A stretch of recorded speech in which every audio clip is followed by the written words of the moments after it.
Vanhoilla kartanoilla on merkittävä rooli suomalaisen taiteen esittelyssä. Hollolan perinteikäs Pyhäniemen kartano on taas avattu kulttuurille vuosien tauon jälkeen. Talon uuden isännän mielestä liike-elämän pitäisi tukea suomalaista taidetta nykyistä enemmän. Tässä auttaisi muun muassa kannustavampi verotus.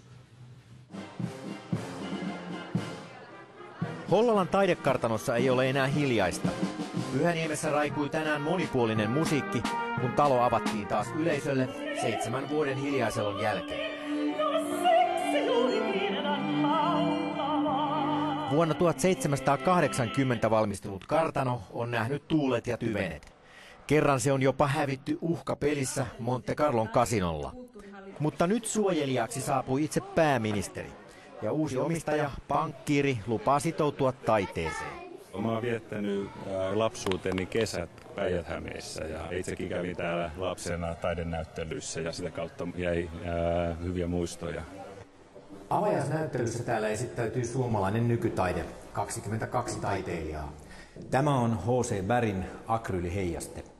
Kartanohan on kuitenkin semmoinen porvarillinen yläluokan miljöö. Vaikuttaako se myös siihen taiteeseen, mitä voi tuoda esille?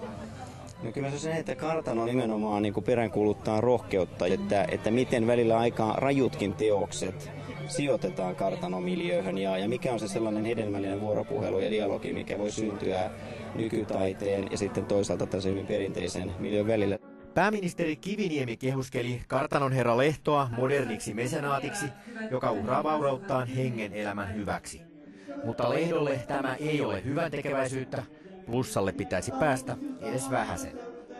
Pankkiiri toivoo, että yksityinen pääoma satsaisi paljon enemmän maamme taiteen tukemiseen.